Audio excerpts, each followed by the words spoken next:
The past several years have seen unprecedented assaults in our communities, and many politicians in Tallahassee have spent more time seeking higher office than considering the real problems that Floridians face. All the while, the folks in charge in Tallahassee have made it increasingly difficult for Floridians to make their voices heard. We've witnessed not just the passing of restrictive laws and regulations, but also the weaponizing of procedures. Even procedure has been weaponized. The packing of committee agendas and the limiting of public testimony. All of this was designed to suppress constituents' voices impacted by dangerous political decisions. I knew, and my caucus knew, that this could not stand. This could not be the new normal. So we find ourselves here tonight, convening our inaugural summer field hearings. We're bringing the legislature to the people. This week, we started by convening at the River Center in Tampa, at a community center in Orlando, and we find ourselves here tonight at the Pride Center in Fort Lauderdale or Wilton Manors to hear from folks that those in power in Tallahassee tried to silence. Florida House Democrats believe that every Floridian deserves the freedom to be healthy, prosperous, and safe. Inspired by your work, your stories that you share here today, we will continue that work towards a more positive, more inclusive future for all of us. So thank you for being here tonight to stand up for what you believe in and to help make Florida a truly free state. I don't know if y'all heard, we're supposed to be a very free state, you know, yeah. So thank you for continuing to try to make a difference for your communities, and we are so glad you're here. Before we begin, a little level setting. This hearing will be conducted like a traditional committee hearing, so please excuse the formality. Only we won't unreasonably limit your time to share your stories, because what's been happening in Tallahassee is people come, they expect to have the opportunity to speak, and then their time is shortened if they get any opportunity at all when there are very controversial bills. So we'll recognize speakers, we'll ask you to come to the podium and share your stories and share your testimony. We'll try to read a few names in advance so you know who's on deck, and you're welcome to come and sit. We ask you to please come and sit in the front row so that you'll be ready when it's your turn to help keep things moving along. And to afford everyone the opportunity to speak, we ask that you keep your remarks concise. We find that usually 2 to 3 minutes will do it. If you start to get around that 5-minute mark, you're gonna see me pick up that microphone, and you know this is probably a good opportunity to start wrapping it up. The discourse today will be civil, and anyone who cannot remain civil will be asked to leave.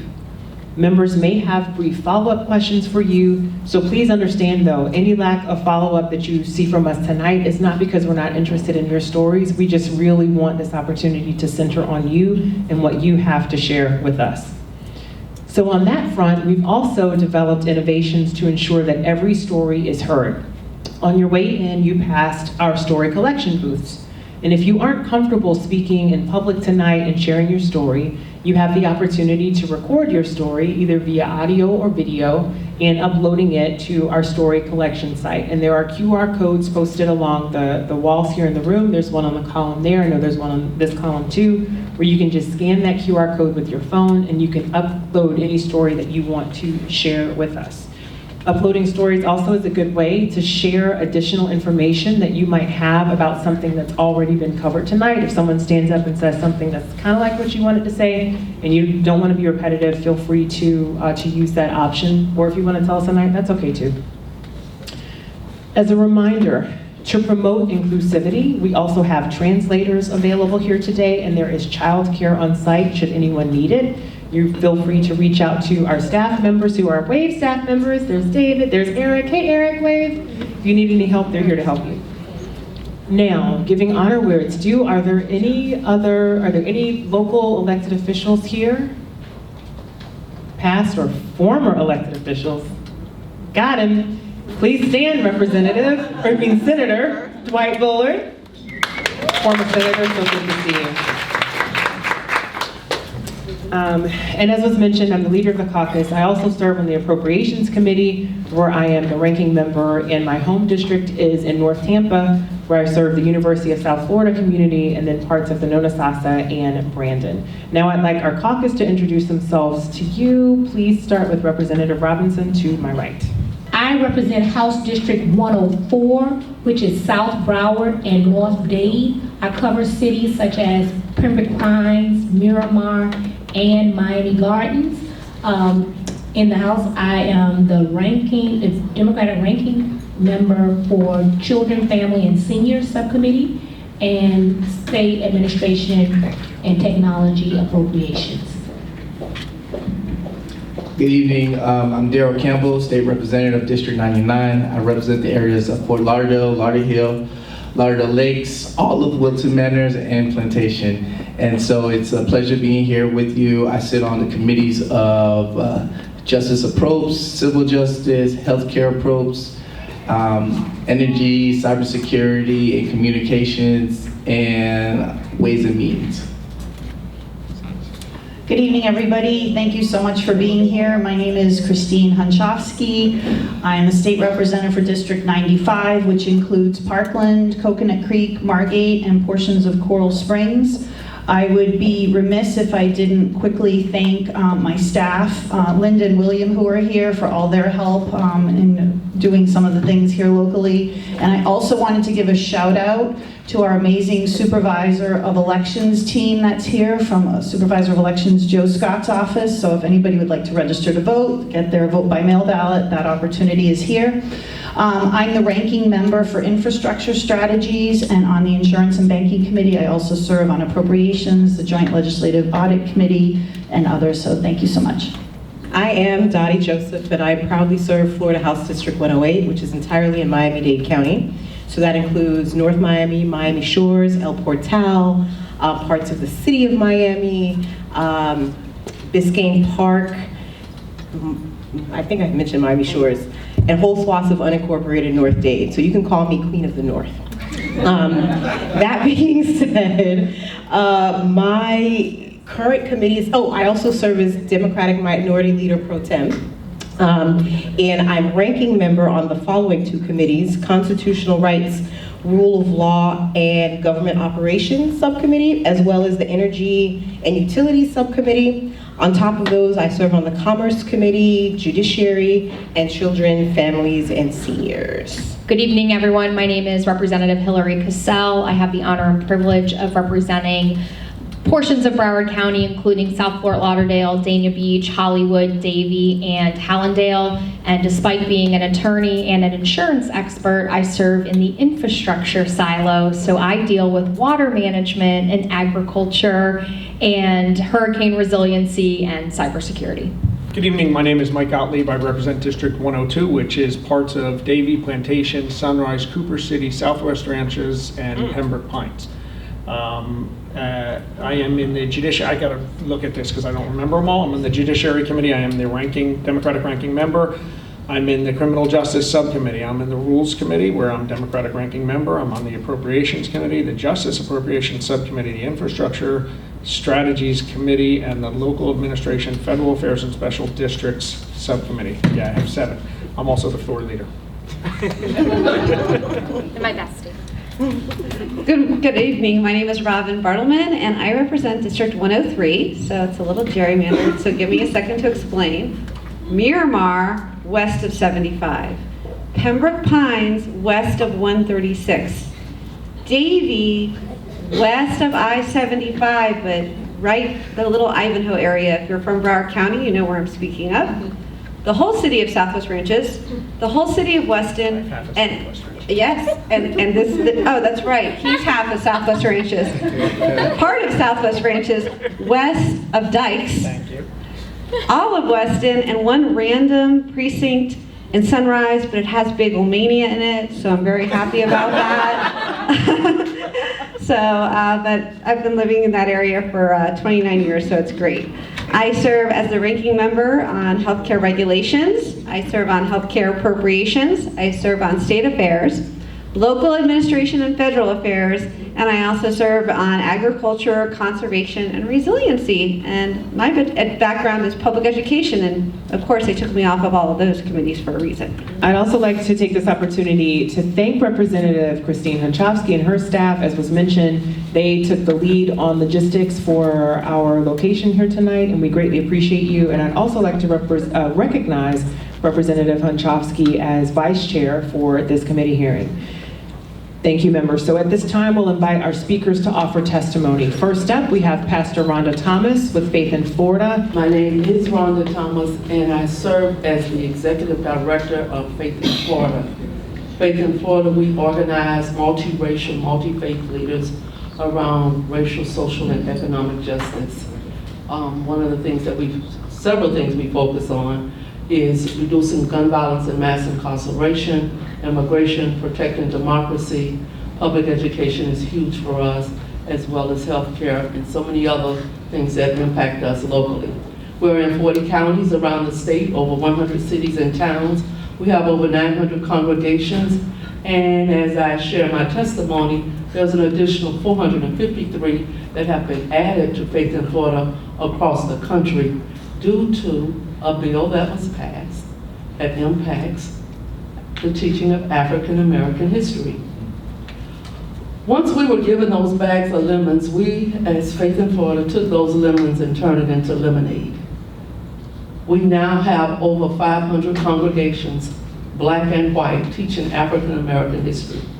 We really hate that some legislators and the governor did not trust our educators to do their job. That was the diluting of the teaching of it was an insult to black people, to African Americans. So that's why Faith in Florida, we created our own toolkit to make sure that all of our congregations who have committed to teach African American history, we will teach it raw and we will teach it real. So you should have left it in the hands of our educators. Because it went viral and it went national, we were on CNN, MSNBC, The Hill, and so many others. That's when 29 other states, not just the South, that joined Faith in Florida, that now reports under our umbrella, who's using the same toolkit that we created to teach African American history. And it's from all ages, from infant till 100. Everyone will get it. What we hate is that the impact that it has left on our children, our educators, our churches, and black people as a whole. I don't understand what is it, free Florida? You cannot have a free Florida by excluding the history and the teaching of African American history. Unless I misunderstood what free means, it seems like there's a group that was excluded. So that's my story, that's our story, that's what we will continue to do. And as this legislation continues to impact us, we will continue to build bigger bags of lemons, turning it into lemonade. Pastor, thank you so much. Just out of curiosity, is for people who would be interested in this toolkit, is there a place they could go to get more information on it, to access it themselves? Yes, you can go to the Faith in Florida website, www.faithinflorida.org, and you will be able to see the toolkit and all of the tools and resources it has that has attracted 29 states. My name is Renata Bozzetto.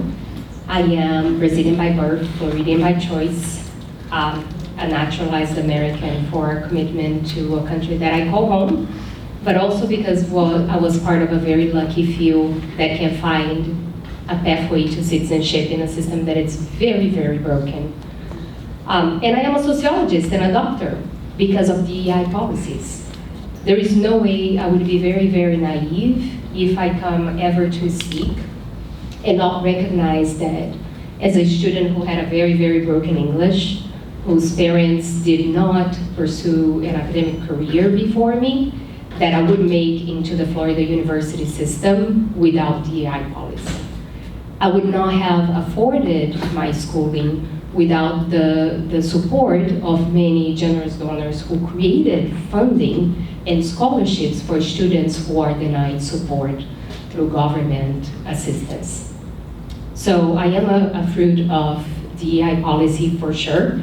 And today I have the honor of representing and serving the members of the Florida Immigrant Coalition. We are a statewide coalition of 83 organizations. Our members include farm workers, advocates, lawyers, women, LGBTQ rights organizations, faith organizations and institutions. And we all collaborate with the understanding that there is not a Florida that is a true home for all, without welcoming policies and the support for the one of us who was born in, 1 in every 5 of us that was born outside of the United States. And so I think that when we are talking about the last policies on this state, and I want to share that they do harm our community very specifically for various reasons. One, that they seek to paralyze those who don't speak English as a first language. 2, that we think about workers that may need additional support in order for them to thrive. When we think about DEI policies, diversity, equity, inclusion in the workforce, we cannot divorce that understanding in policy making from the fact that some labor conditions in our state and some of the labor force is intrinsically marked by ethnic and demographic background. So one example that I have is heat stress. Heat stress preemption at the local level might seem as just a labor policy, might be seen as just an environmental policy. In our world, it's also an anti-DEI policy. Because, so the Florida Policy Institute today just released a report that about 491,000 Floridians work outdoors. The majority of those, 1 in 3, is in construction on landscaping.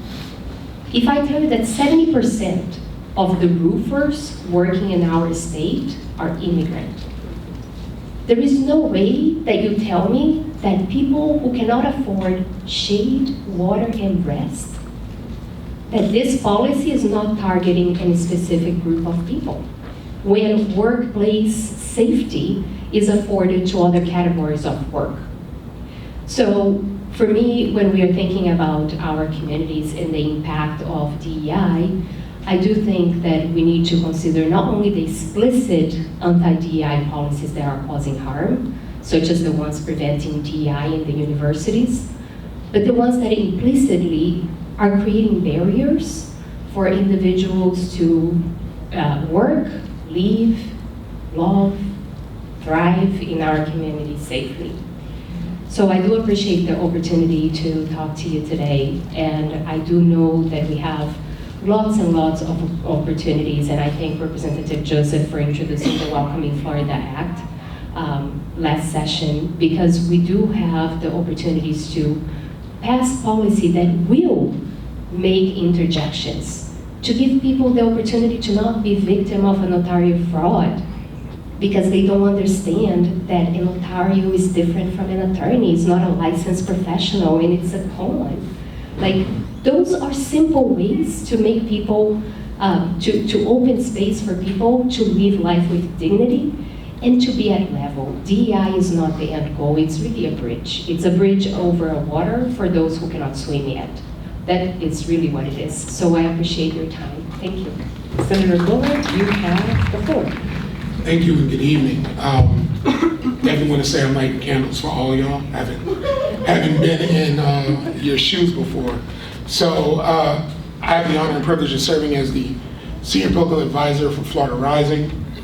You've actually met a few of our colleagues because on top of Florida Rising being the state's largest independent political organization, we're also in formation, to quote Beyonce, with several other partners, including Florida Immigrant Coalition, Central Florida Jobs and Justice, Faith in Florida, SEIU, Purple Badasses that are here, that'll come behind me.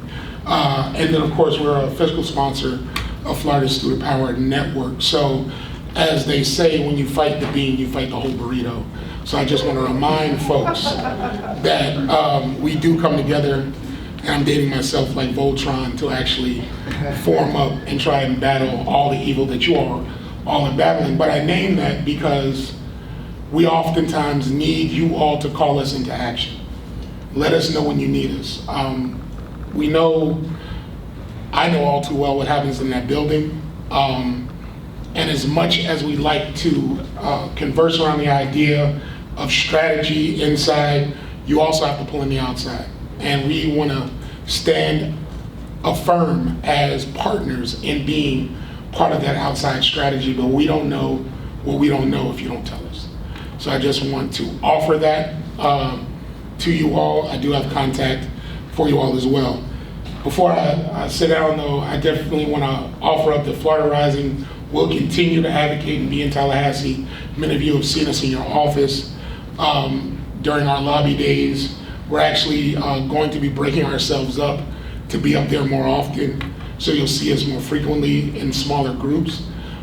We do work on 5 issue areas specifically: housing rights, climate justice, criminal systems reform, democracy expansion, and voting rights, as well as housing climate.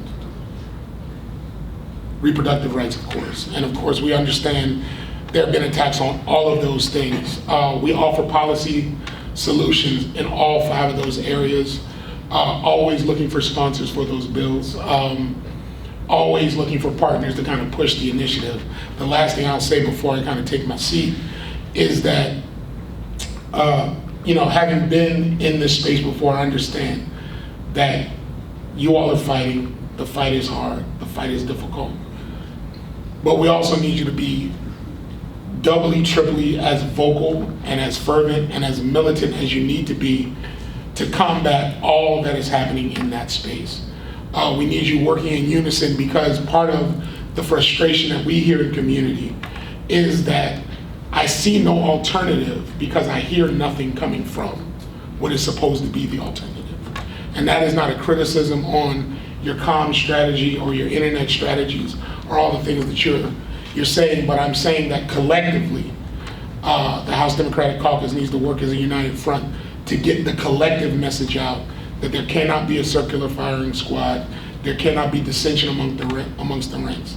And we all have to understand that we're fighting the same enemy, right? And I understand that you are all individual folks representing individual districts, but the barbarian's at the gates, right? And you all are facing that. We want to face that with you, because I firmly believe that of the 23 million people that live in the state of Florida, there are good hearts, minds, and ideas coming from most of them, and they don't want to see the direction that the state is going in, but they have to know that there are advocates, both inside and outside, that are trying to fight this fight in a very responsible, productive, and urgent way. And so, again, Florida Rising and Florida for All want to be a part of that fight. Shout out to Florida for All's executive director, who is also a member of the Florida House, Angie Nixon. So thank you all again. Thank you for taking the time to listen to me today. My name is Alberto, and I work with Florida Student Power, a nonprofit organization that we were just talking about, actually, promoting civic engagement and empowering students across Florida. I am the child of Cuban immigrants, a first-generation college student currently, and I am here to share my experience regarding the restrictive policies at my college that have hindered nonpartisan organizations from tabling and canvassing on campus due to the fear surrounding DEI initiatives in higher education. Recently, I attempted to organize an event that promoted civic participation and knowledge around community advocacy. Despite following all the necessary procedures and adhering to the guidelines provided by the college, my request was denied. This denial came after I had meticulously complied with every requirement, hoping to provide valuable information to my fellow students on how they can get involved. The frustration I felt was immense, and here I was trying to engage my peers in important civic activities, only to be met by bureaucratic barriers that seemed illogical and contradictory.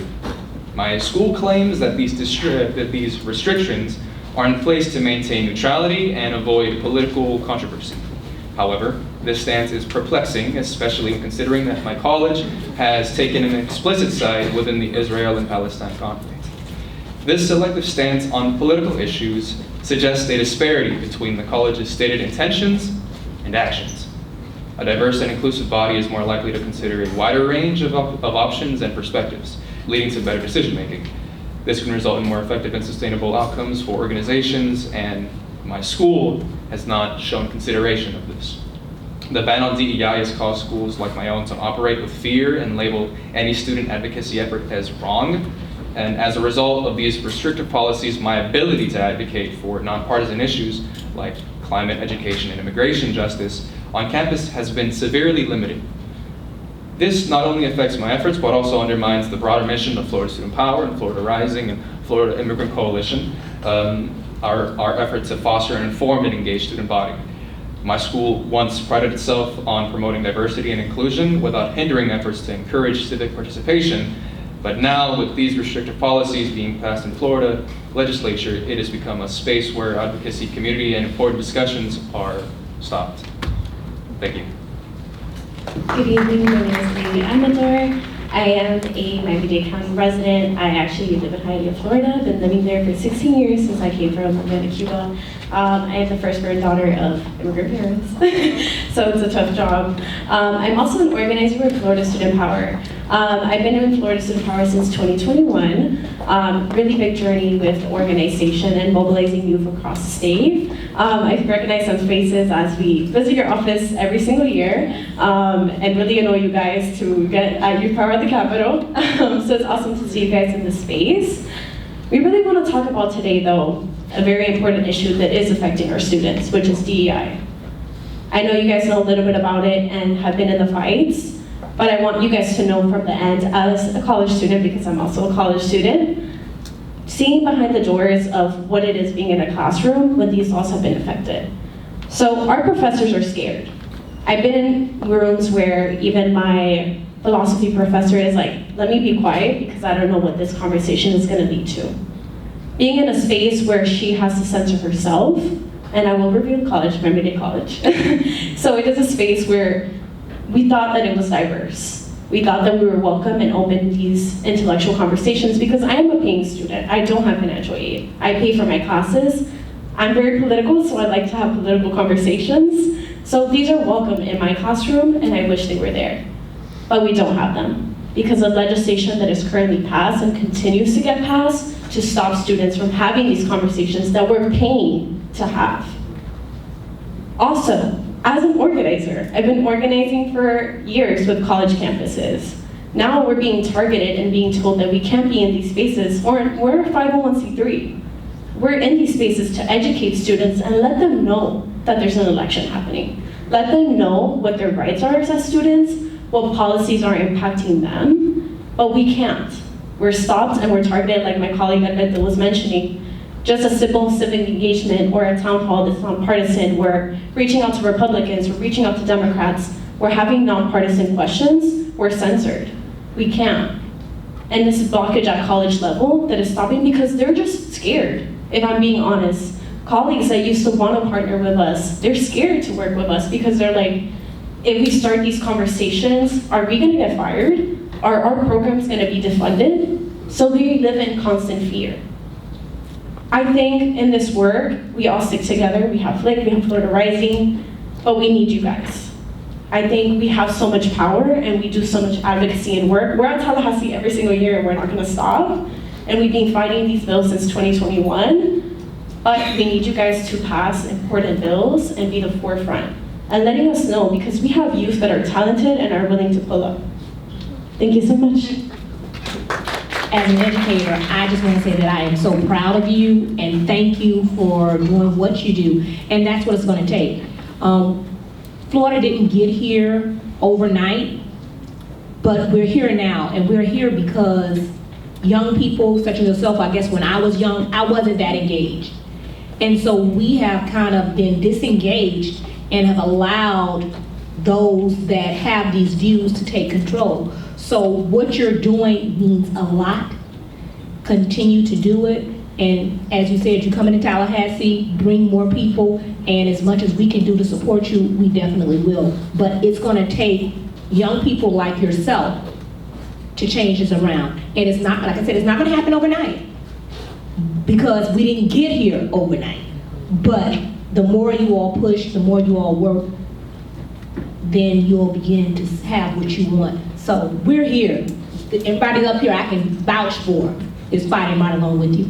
Hi, I'm Sue Altansky. I'm a public education advocate and mother of 2 public ed students from the Keys. And I'm also the chair of the Monroe County School Board, but that's so far away I didn't think it was local. So I didn't stand up. And I want you to know I'm speaking as an individual here and not, my opinions may not reflect my school board.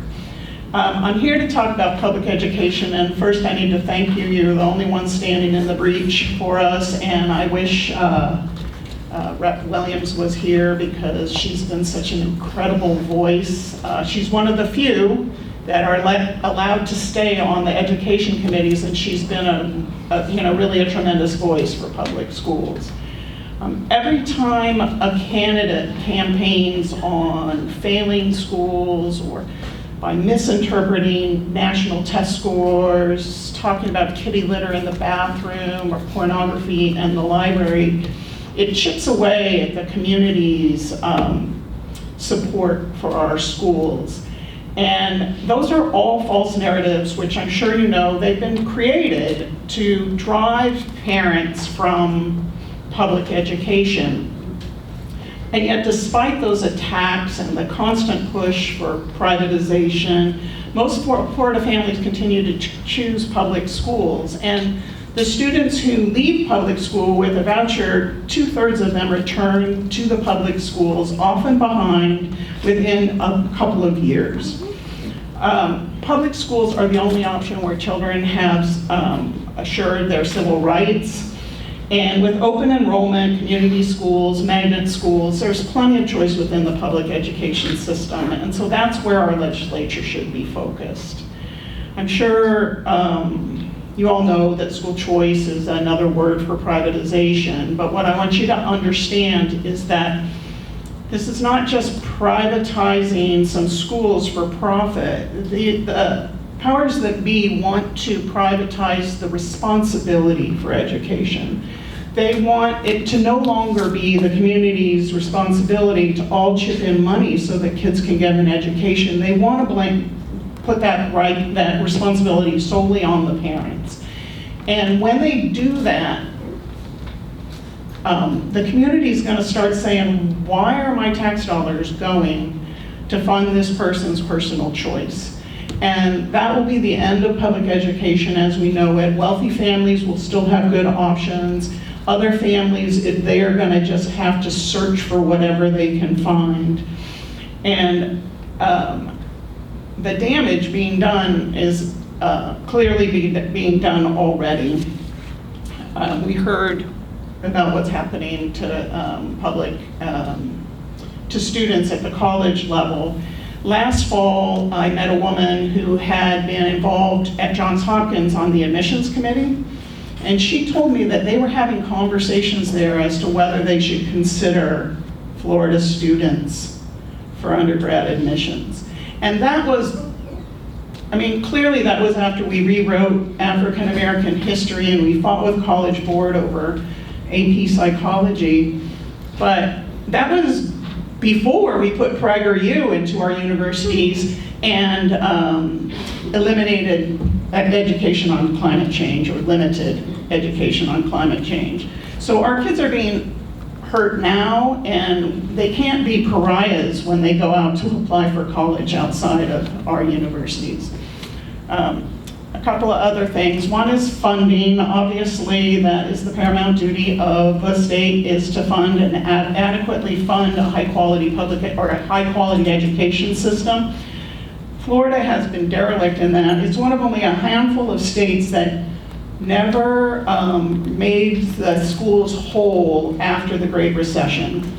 We are still about 25% below where our funding was before the Great Recession. And since then, we haven't kept up with inflation, and then there's all the unfunded mandates. And then on top of that, we have $4 billion going to vouchers and education savings accounts for private schools and homeschoolers. We have a booming economy and we have the capacity to properly fund our schools, but we are refusing to adequately do so.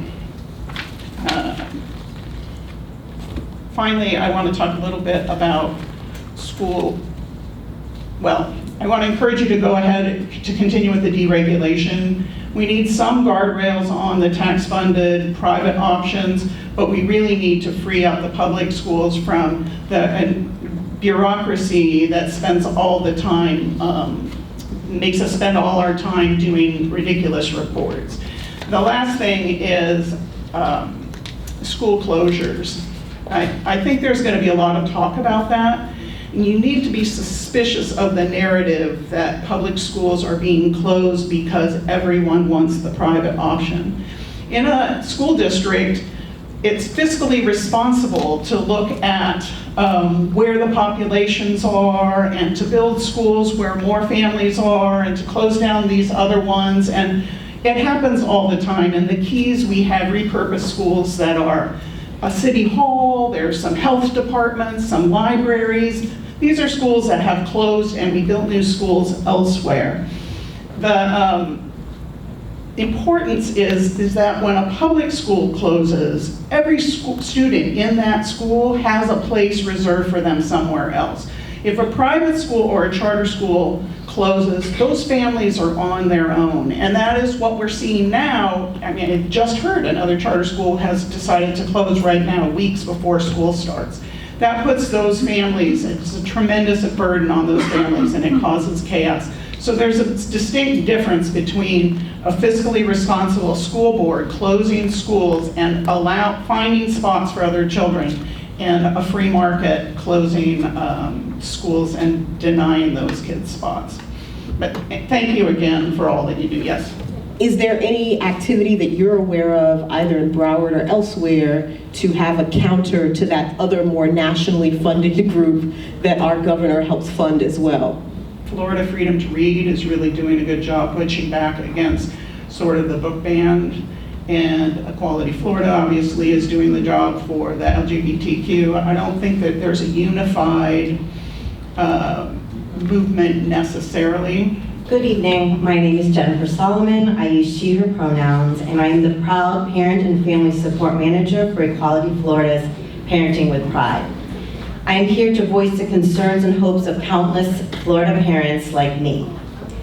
Across our great state, parents are showing up in droves to school board meetings. Their message is clear. They want to remove extremism from our school boards, extremism that has been fueled by the majority in our state legislature. Our schools should be sanctuaries where every family is respected and every student is protected. Yet, the leadership in Tallahassee has chosen to vilify young LGBTQ students, not because they care about our children's well-being, but as a distraction from their unwillingness and inability to address the real challenges facing everyday families here in Florida. I just want my child to have a safe learning environment so he can focus on algebra and not have to worry about what bathroom he has to use. When we send our kids to school, every day we hope they are not targeted by bullies. But the bullies aren't always in school. Because of the hateful district and state policies, our kids are targets of bullying from the majority of the Florida legislature. Not y'all, you know who I'm talking about. Imagine explaining to a child, like I have to my son, that the folks who are elected to protect them are the ones that are causing the most harm. Our kids just want to live as their authentic selves. And as parents, we just want to love and support them so they can thrive and become successful adults. Too many of our families are struggling. They don't have the luxury to take time off of work and spend their hard-earned money to travel to Tallahassee. You see me there though, and I'll bring families with me, and I hope that you open your doors to our families and hear their stories. But this means you're not hearing from the majority of folks. Folks like the mom who's terrified that they won't be able to continue to see their child's doctor because the doctor is too scared to practice in this state. Or the dad who's worried about his child being bullied at school because of who they are. Many, many families in Florida have had to make the very difficult decision to leave secure jobs and extended families to move to a state where politicians don't tell them how to parent. These parents deserve to be heard. Their stories need to be told. They are the backbone of our communities, and their voices must be a part of the conversation if we are to create the change we so desperately need. Parenting with Pride is a program that I run. It's just the beginning of a movement where over 2,000 Florida families are reclaiming our parental rights, and we are creating a more inclusive future together. That group y'all talked about, we're that other side. We're fighting back, we're taking back this state. Together, we hope that the allies like you in Tallahassee will stand up and be those voices that we are so desperately counting on. Thank you for your commitment to listening and for standing with our families. Together, we can ensure that from Pensacola to Miami and every county in between, all children are valued and all families are respected. Parentingwithpride.org, and I work for Equality Florida, so if you reach out to Equality Florida, I also have a card I'm happy to give to you. But Parenting with Pride, I invite you to go on. It's a statewide website that was created, we're almost a year old, specifically to make sure that our families feel supported, are educated, and that we bring them to advocacy. And I'm really excited to bring even more families this year to the legislative session. I want you to hear our families, meet our children, and there's nothing, we want to put a face to what's going on. So I will be calling all of you before the legislative session and trying to make appointments to bring those families to you. Thank you very much, Leader Driskell, and thank you to the whole caucus for holding this today. This is great to be able to get to talk to you all at once instead of having to schedule all those individual meetings. So my name is Nancy Fry, she, her, hers, and I'm a volunteer with Moms Demand Action. For those in the room that aren't familiar with our organization, because I know you all are, we're a gun violence prevention organization. And today I wanted to speak on the $2.5 million investment that the Florida Legislature decided to make in community violence intervention and grant programs. We're really grateful for that funding, and we're concerned to see that the money actually goes to where it needs to go. These programs are vital to reduce, sorry, lost my place in my notes. They reduce cycles of violence, re-injury, and retaliation in our communities with community-based violence. Violence interrupters work within the community and with external agencies, and they are the ones that are hands-on in the first line of defense in the trenches where these acts of violence are happening. And they're specifically working with a lot of the people that are too afraid to go to the police or having mistrust of the police, and they're the ones that are able to start these programs that can eventually lead to decreases in gun violence in a number of our communities. These street outreach programs have been shown to reduce shooting, victimizations, and gun injuries. And given the fact that gun violence costs Florida $40.3 billion each year, this $2.5 million investment is a steal, especially given that $875.9 million of those dollars are paid directly by taxpayers. And we know the need for these programs specifically in Broward County, specifically in the East Side.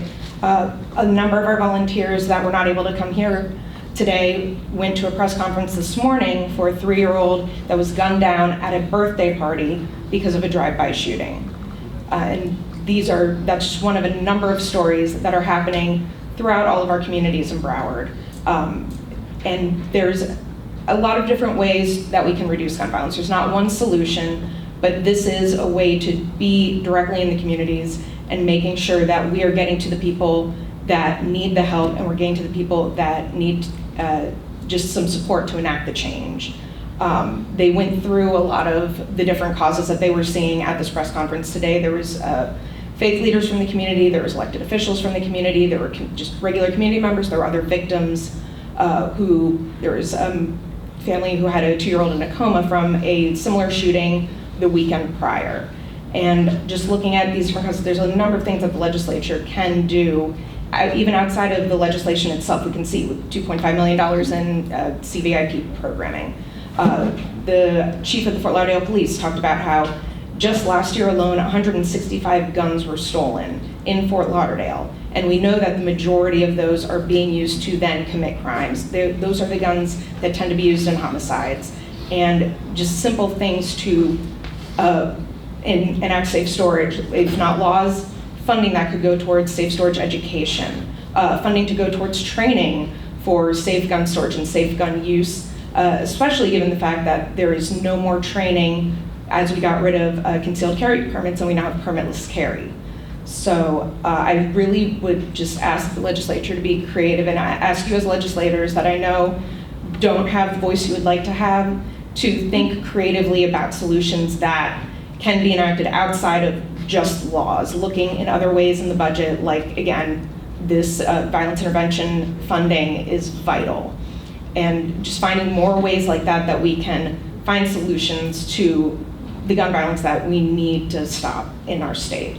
And just while I have the mic, I want to take 2 seconds to acknowledge just the local partners that we have that are working in these spaces that Moms Demand likes to support and work alongside with. We've been working with Shameless Change, Circle of Brotherhood, City of Grace, Florida, Unmute Yourself, Lauderhill Health and Prosperity Project, and Peace 365. And we're proud to support those partners, and organizations like that really need to make sure that that $2.5 million gets to them. Thank you. Thank you for your advocacy. 2 questions. One is, you made reference to, particularly in Broward, particularly in the east side. I'm not from Broward, so maybe I'm missing what you're talking about. It's like the east side I'm thinking about, may not. So would you elaborate? Sure, there's specifically communities in the eastern, not the beach, obviously, but once you go a little more inland, away from the barrier island in Fort Lauderdale, especially along the highway, along 95, and same in Pompano. We've had an immense amount of shootings there lately, especially in that area, going up into Deerfield, but primarily Fort Lauderdale and Pompano. Okay, I just want to make sure. Okay, so that was thing 1. Thing 2 is, tell me some more, or tell us some more about the funding that you're suggesting or requesting to be included. I know you probably talked to some of my colleagues already, but for the rest of us? Sure, and for the record, I've actually had, I used to be a lot more active with Moms Demand. I had taken a step back for a little while, but we need a lot of hands on deck lately with all the different events going on right now. So I stepped back up to be able to be here tonight.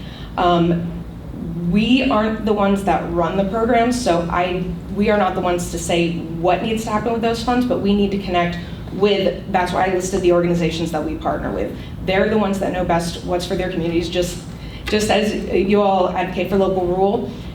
These organizations work within the community on the ground day to day, and they're the ones that know best what they need, and just starting to have those conversations with these different groups and facilitating whatever communication you can have with them. They can tell you what best they need and what best will serve their community. Good evening, and thank you to each of you for this opportunity to speak with you today about the very important issue of access to health care. My name is Lori Scott, and I have been involved in healthcare advocacy related to Medicaid expansion excuse me, since 2010. I am here as a native Floridian, a patient advocate, a social worker, and a human being who believes that healthcare is a human right. In 2009, at the height of the economic downturn, I attempted to rebuild my life after recovering from a serious illness that left me disabled, bedridden, and residing in a nursing home. I hadn't worked in many years, and starting over alone from ground zero proved to be unbelievably challenging. All of these variables combined equated to the perfect storm. When I finally found work, I anxiously awaited the first day I would be covered under an employer-based insurance plan. I was able-bodied again, but it was the first time in my life that I had been uninsured, and I was terrified. One day during the summer, the air conditioning in the building I worked in broke, and I was found unconscious in my office. My employer had not yet changed my employment status from temporary to permanent, even though I had worked for the company for 6 months. And I woke up in a hospital to learn that heat exhaustion was the least of my problems. I had developed another medical condition, and I had no way to treat it. Shortly afterwards, I was laid off and left without income or health insurance. Once the Affordable Care Act passed, I still did not qualify for health insurance because Florida did not allow able-bodied childless adults like myself Medicaid expansion. In a state of shock, my hope for a stable life as an able-bodied person started to crumble under the rubble of insurmountable medical debt and no way to treat my medical needs. But I refused to believe I had experienced a medical miracle for no reason, and that was the day I knew that I had to make it and ensure others would make it too. Fast forward 15 years to 2024, Florida continues to compartmentalize its residents and deem some of them worthy of having health insurance while others are left to fend for themselves. I spent nearly a decade fighting for my life and returned to work, sometimes working 12 hours a day to ensure others received benefits and services I did not qualify for. Did I not earn the right to have health insurance? Did I have to? The sole fact that one is a human being should be enough to be able to meet basic needs, because refusing to allow one to do so defies the fact that they even exist. We are all patients, and we can do so much better in Florida. We must. Let me be clear. It is those who do not qualify for benefits and services that are the most vulnerable. Today, I still do social work, and I have excellent employer-based health insurance. I am grateful for it every day because I now suffer from several new, very serious medical conditions. While I have only shared a small piece of my story with you, I want you to know that I believe I survived in part so that others could too. And I made a promise long ago that I would continue fighting for access to health care for all Floridians until there was no breath left in my body. I urge our legislators to reflect upon how Florida could thrive if we centered and valued the humanity of all Floridians. We have waited and witnessed endless, needless suffering, and I never want to again have to hold the hand of another client as they pass because they simply could not access outpatient care. It is high time that we pass Medicaid in Florida, and our time is now. Thank you. Thank you. Good evening. Before I begin, I'd like to thank Leader Driskell and the distinguished members here for giving me the opportunity to share with all of you today. And before I even begin my own story, I want to thank everyone here who is an educator or involved in education. I'm not here to speak about the education system in the state of Florida, but I come from a family of educators, and I thank all of you for everything that you're bringing to light.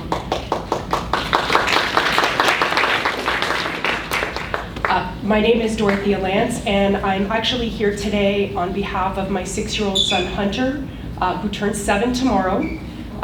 My son, Hunter, who is usually with me, he is living with a rare disease called Prader-Willi syndrome. He also has a secondary diagnosis of autism, both of which are recognized in the state of Florida as developmental disabilities. Again, he's usually here with me, but as he's turning 7 tomorrow and we're delayed in some things, we are in the middle of potty training this week, so I decided to leave that mess home, sparing all of us. I do take him to DC quite a bit, so he knows those halls pretty well. In addition to being Hunter's mom, I am the director of community engagement for a 501c3 that's Florida-based called PWSA USA, which is the Prader-Willi Syndrome Association of the US. Our mission is to enhance the quality of life and empower individuals affected by Prader-Willi syndrome. So what is Prader-Willi syndrome? It's a rare disease that affects the 15th chromosome. It's a spectrum disorder, and it causes a malfunction of the hypothalamus gland. So the hallmark symptom is something that's called hyperphagia, which the actual medical definition is the inability to ever feel full. If you can imagine not eating for 3 days, and now imagine that feeling of starvation 24 hours a day, 7 days a week, no matter how much or what you ingest, you can begin to understand what hyperphagia feels like. It's a little scary. It is the hallmark symptom of Prader-Willi syndrome, but it is by far not the only symptom. It also encompasses things like severe anxiousness, excessive daytime sleepiness, cognitive impairment, speech impairments, severe rigidity, obsessive compulsive, aggressive behaviors, psychosis. That list goes on and on and on. It is the leading cause of childhood obesity worldwide, and the life expectancy of an individual living with Prader-Willi syndrome is 29 years old. So since my son was 10 weeks old, he's been on a 6-day-a-week therapy schedule. Let me move this mic a little bit. I have to read, otherwise I will cry. His therapy schedule consists of 3 hours of occupational therapy, 3 hours of physical therapy, 3 hours of speech therapy, 25 to 30 hours of ABA, 2 hours of music therapy, and 45 minutes of hippotherapy, which is horseback therapy. This is not to include his 8 specialists that he sees on a regular basis, one of which is the world's leading specialist in Prader-Willi syndrome, who is actually at Shands Hospital in Gainesville, so we're very fortunate. We see her twice a year, in addition to all of the other specialists. In addition to all of that, he attends a school specifically for individuals who have special needs, and even with the max allotment for that, we're still an additional $8,000 to $9,000 out of pocket every year to have him in this school. I have a lot of things to say about school choice. I won't go into it. So without insurance, the out-of-pocket costs for his therapies, his medications, his physicians, his specialty medication, which is growth hormone, which is the only approved treatment for PWS, which only helps him grow like his typical peers physically, is about $40,000 per month. This is not uncommon for rare diseases, by the way. $40,000 a month to treat a rare disease is kind of somewhere in the middle. Most of my stories that I hear with our rare disease patients are upwards of $80,000 to $150,000 a month, depending on whether or not they have FDA-approved medications. So with insurance, working at a 501, the out-of-pocket costs are still about half my salary. So I actually chose to leave a successful career in real estate. I was a real estate broker with One Sotheby's International Realty after my son was born and we received his diagnosis. And I left real estate so that I could care full-time for my son as he needed full-time care. My husband is a substitute teacher, and we keep him as a substitute teacher because for a time being that helped us within the state of Florida. So in an effort to give him the best quality of life, my son, who does not yet speak, he does not have the ability to speak yet, I'm here sharing his story. And I accepted my position with PWSA that focuses on finding treatments and hopefully one day a cure for children and adults like my son who suffer horribly from this deadly disease. And I've spent nearly the past 3.5 years of my life traveling to DC, meeting with members of Congress, meeting with the FDA, meeting with the NIH to promote public policy and research and funding to find treatments for Prader-Willi syndrome and other rare diseases. And the work I've spearheaded for our community is now leading to the first FDA-approved medication to treat Prader-Willi syndrome, which looks like it should be approved within the next 6 to 12 months. And this is absolutely amazing. This is monumental for our PWS community, but it's keeping me up at night because this anxiety of what is this medication going to cost and how am I going to get it to my kid?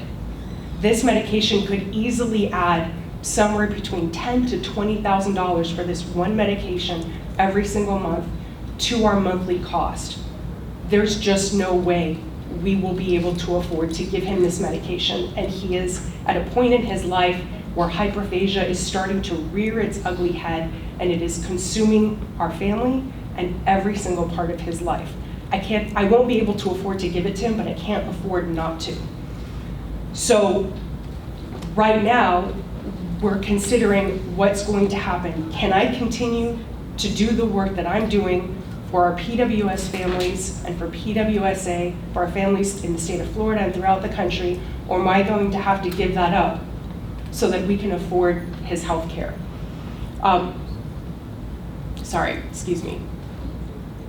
We were fortunate that when I took this position with PWSA, it was before COVID, right? So I had been unemployed for some time, COVID started, I took this position, and we were very lucky to be grandfathered in to the restrictions that took place. My son had been eligible for Medicaid because we were unemployed, and we were very fortunate. That ended last year. And this last year, I cannot even begin to tell you the amount of credit card debt that we have incurred just trying to keep our son healthy and give him the best chance that he has to be the best version of himself. I don't know how much longer that can continue. So on behalf of myself and my family and the nearly 500 families in the state of Florida who have a loved one with Prader-Willi syndrome or any special need or any disability, I implore you to clear the Medicaid waiver list. I know I'm preaching to the choir here. I implore you to expand Medicaid in the state of Florida, bring us up to par with the majority of the states, give our families a chance. We shouldn't have to give up our lives and our careers just to keep the status quo with our child. And when I think about the fact that the life expectancy for an individual living with Prader-Willi syndrome is 29, and I'm 7 years in, it's heartbreaking to think that I have to spend 29 years fighting to give him the best quality of life that he can have. So again, on behalf of our families, on behalf of my families, we're willing to put in the work that it takes in the state of Florida. We've been spending most of our time on the federal level just trying to get this next step, trying to get this next medication. But we have families that are engaging now on the state level throughout the country, and our families here in Florida are ready to come to battle. And if you need us to come to Tallahassee, we're ready to come to Tallahassee. So thank you so much for your time and for giving me an opportunity to share today. I'm going to put on your radar the incoming speaker slash leader, basically speaker. On the radar. Okay, so you already know, but that's if I'm directing your firepower, that's what I would suggest in the interim, and then we can do more after. Okay. Hello, my name is Melissa Greer. I've been working for HCA Healthcare for 28 years. I'm also a member of 1199 SEIU, the largest union of nursing home and hospital caregivers in the state and country. Thank you for the opportunity to speak on behalf of healthcare workers who have such an important job of taking care of our loved ones and communities in hospitals and nursing homes. We love our patients, but the job is very difficult, and often we do it for very little pay. Some of my coworkers don't even make $15 an hour, and we can't even afford the health care that we provide in our hospitals, which is sad. It's really sad now that the price of living is so high that I have coworkers that are homeless, and they come into work every day and do a good job, and you would never know what's going on. But because we're the union, they confide in us. And we're asking you all in Tallahassee to help us because we deserve a better pay. These people went to school in order to get these licenses to work, and they don't even make the money to pay back the school, their loans or anything. So on behalf of 1199, we thank you all for having us here today, and we hope you all help us with our situation. Thank you. Thank you for you us be here, and then I work many of you from time to time, and maybe some of them all the time. So thank you for always sitting here, listening to all the testimony, and some of them is very powerful and really touch for everybody's heart, I believe so. But I'm going to change it a little bit to a different group of the community living in Florida. And we are talking about DEI. And when you talk about DEI, most likely you talk about most likely for the African American communities or Hispanic communities. And I'm serving as Vice President for Asian American Federation of Florida, which is a statewide organization, and since 1984. And among those ones, there seems like the Asian community is a very silent community, majority of us.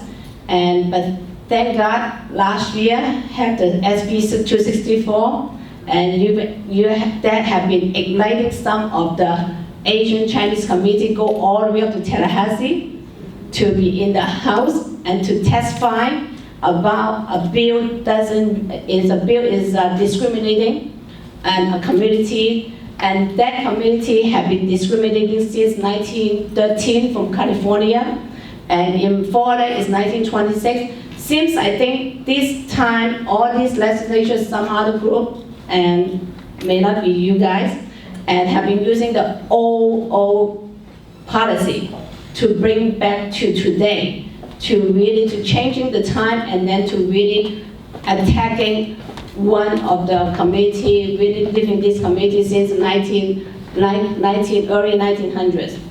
And what really hurt is when you see the tone is saying that freedom to live in this community, the freedom to have health, the freedom to have safe. But in the Asian community, and most of the time, when you heard about some of the students got bullying, and I have learned about many of the Chinese students have got bullying in their school since a long time ago, because we do look different than majorities. And we've been very easy to single out that we are not Hispanic, we are not African American, we are not Caucasians. So a lot of time when the community is quiet to accept some of this kind of like hostile against to them, and then, but those is, I think it's really, it's about time that thank you for all you to coming together and then listen to us. And however, I know that majority of the group is missing from this hearing, and you all been supporting the diversity, you all been supporting the equity, you all been supporting the inclusive. However, we have a group of other doesn't seem that they forgot about they are also immigrants. They forgot they also be part of these communities. And we don't know how, but I think we have to work very hard to really getting them to vote the way that to be for the people, not for one party. Because once they're doing that, it hurt everybody.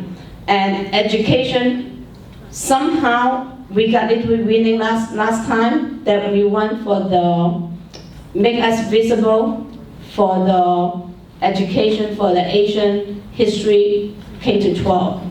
However, when we passing this one to teach the Asian American history contribution in the school, but on the other hand, then they have really abolished the DEI.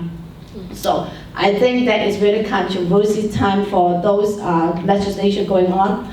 And talking about Medicaid, and I can give you a whole lot of things happening in the Asian communities. And it is true, we have Medicare individual, but they also cannot be, should be qualified at Medicaid to receiving the health service. But oftentimes, this couple of days, I hear some of the elderly, they couldn't even to getting adequate health care, and been working in this community for years after years. And language barrier is also is a major hurdle for the Asian communities, because if you look about Hispanic community, you may only have one similar Spanish across all South and Central Americans.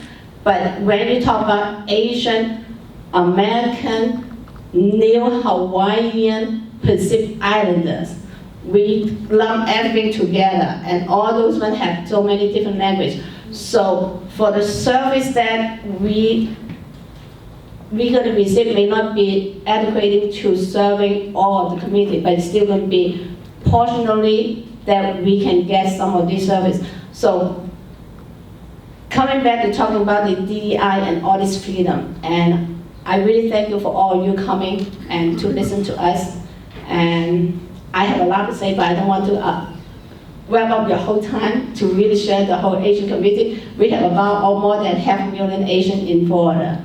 And I may be one of the few is really advocating to speak out, and then but many of them behind me quietly to accept whatever that could be for the community.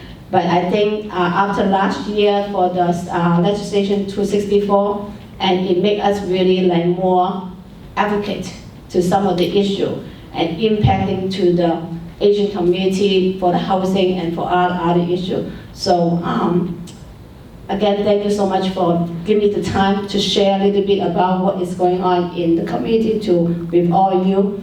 And so we see you back into your area to serve us. And I'm glad to meet some of you, and some of them may not work with you yet, but I'm sure next year we are already planning to go to Tallahassee for the Asian community together. Not only for have a bill that we have concerned, but also really to build our working with partnership with the state legislature like you, and not only in the locally, but in the other part as well. So thank you so very much for the time and here. Thank you.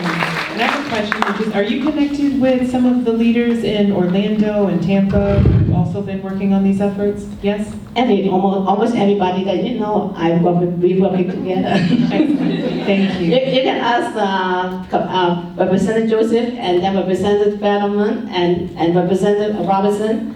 And you may not see me to go to Tallahassee that time, but in a way, a lot of grassroots organizing, because Asian American Federation since 1984 in Florida. And from the census 2010, we are the fastest growing populations. At that time, we'll be able to connect over 100 Asian organizations from the whole state of Florida. And that's why, and the Florida Asian American Justice Alliance is really the child born because of the anti-bill SB 264. But this is not the only one, but they will work together. We all, I think that time when we have the Tallahassee rally, you will be the one in Tallahassee. And then in locally, we have 6 cities to do it together. We did in Gainesville and Tampa, and also in, Gainesville, Jacksonville, and then also in South Florida, and also as Representative Dotie couldn't be here, but he had a representative over there to speak on her behalf. So we all line up together, and then to work together, and then to whatever the injustice, and then really to work on it to get justice. That is wonderful. Thank you very much. Thank you. So geography isn't actually the only issue. House and Senate committee chairs often overpack the agendas, leaving little to no time for public testimony on critical bills. Sometimes we don't even get the bills until 24 hours beforehand. It's hard enough for you all and paid staff and advocates and everybody, let alone people who are just want to talk about to their lawmakers about how bills will impact their daily lives. It's ridiculous. Tallahassee regulars will also understand the frustration of having to reduce their 2-minute remarks down to 30 seconds or less on the spot as we're walking up to the podium. It's downright rude and undermines our entire system when it happens to those who travel to the Capitol for one day only. This poor planning is not only annoying but inappropriate, especially when regular Floridians, our neighbors, our friends, our family, people in this room who travel to Tallahassee to speak to their lawmakers face to face and relay the stories about their communities. But it gets worse. Sometimes committee chairs pack agendas so full that public testimony isn't allowed at all, leaving those who travel to the Capitol completely at a loss. And this happens way too often, and it's disheartening, certainly for someone like me who believes so strongly in the system, to see people outside in the hallway feeling completely dejected and apathetic to their democracy. I've seen many of you in the halls afterwards talking to people. Thank you so much, inviting them back to your office. It's a shame that you have to do that. I'm sure you've got lots of things to do, other committees to go to. Like Rep. Gottlieb, you've got 7 committees to run to. And it's unfortunate, but that's the reality in Tallahassee. So thank you for doing what you do. I wish you didn't have to. But what you all are doing here today and with this series of field hearings is the antidote to the apathy that sometimes we can feel about the process. And on behalf of every Floridian that travels to Tallahassee and feels unheard, unimportant, or forgotten, thank you for allowing us to speak, and thank you for listening. Systematic racial discrimination against people of color, especially Black people, is ingrained in policies across every aspect of American life. Legal and policy barriers to voting, homeownership, education, and employment have long existed. Over time, our milestone anti-discrimination policies and laws evolved to include DEIA programs to eliminate disparities in opportunities. Opponents of civil rights have continued to misconstrue these laws on purpose to maintain inequalities and reverse progress. For many Floridians, recent years have seen a dramatic traumatic, and tragic rise in legislative and executive attacks on the freedom of everyone who lives here to be healthy, prosperous, and safe. In Florida, this backlash has manifested in myriad ways. We've seen legislation that attacks teachers for simply living their authentic lives. We've seen attacks on schools for having diverse libraries, students for wanting to learn accurate history, and just recently, last year, attacks on teacher colleges for preparing future educators to teach that accurate history, and so much more. Maybe some of the greatest attacks have come at the expense of immigrant families who now have to self-identify their immigration status before they visit an emergency room. Those same families are also now subject to new human smuggling laws if they drive their undocumented grandfather across state lines.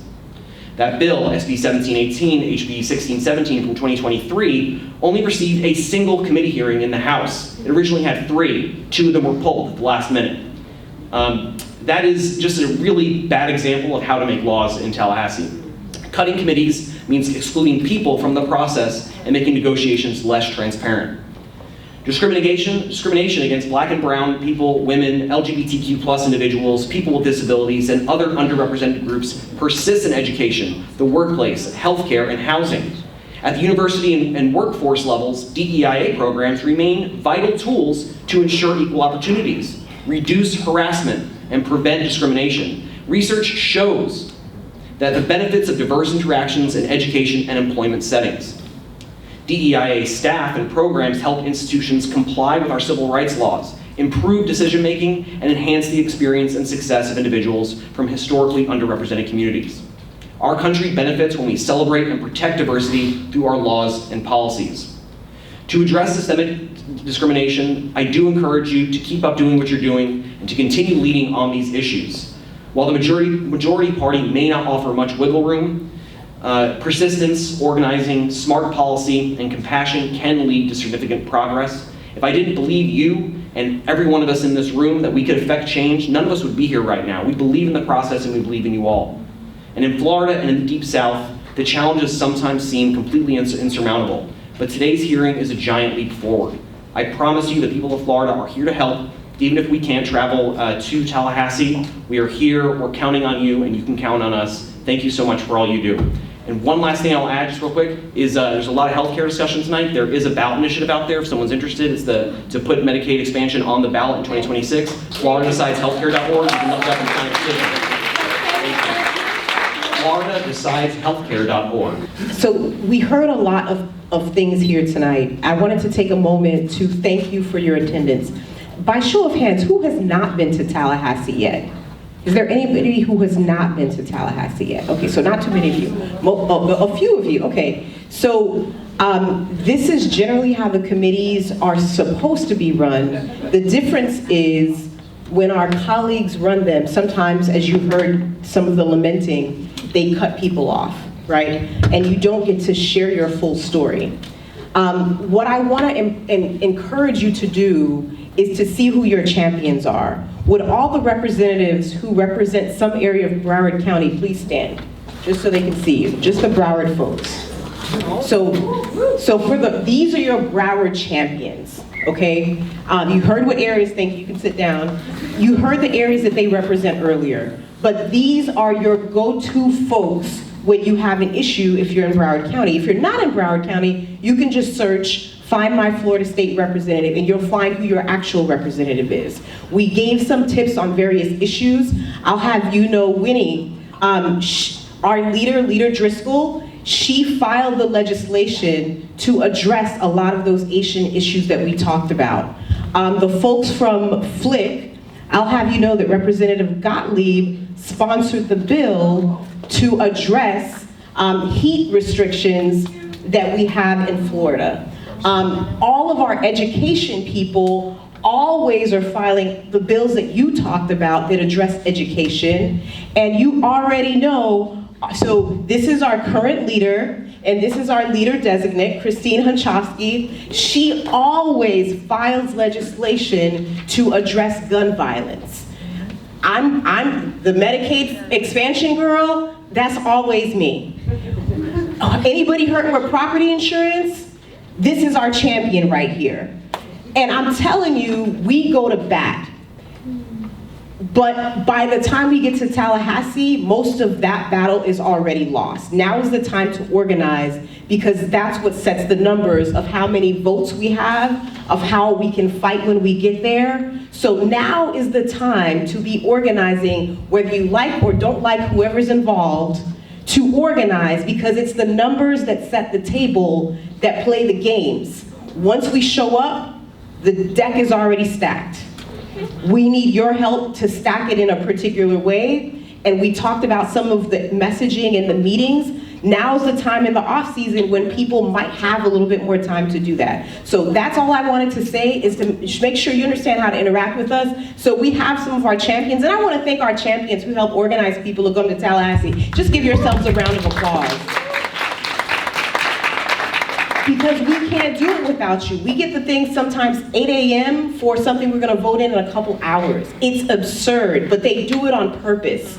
The crazy things that you're fighting against, whether it's New College or anything else, they know most of those things are unconstitutional. That's part of their MO. They're counting on us not to be able to challenge these things. These people are playing games with people's lives. They don't care who dies. Because for them, it's about power and control. But for us in this room, it's about actual people. So I wanted to acknowledge that. I thank you for spending the time with us, and I'm going to hand it over to our leaders to do what they do.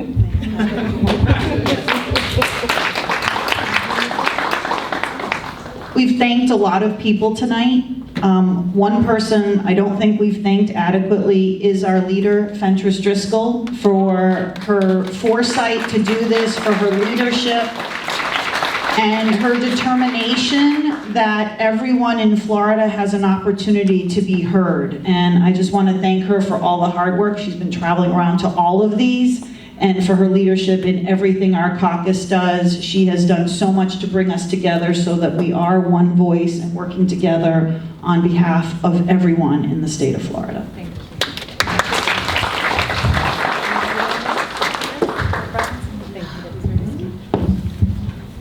I want to just end with, I want to thank each and every last one of you all for coming out here. By you coming, it's telling me that you believe something that I believe.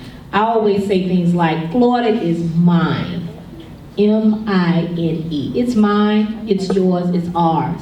But when you talk about something that you own, you have to show ownership. And you coming out here tonight, that's what you're doing. You're taking charge, you're being engaged, and I ask you to encourage your family and your friends to do the same thing. We have to take ownership of it.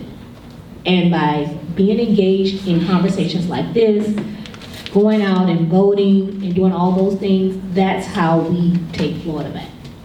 So, thank you. Thank you, Rick.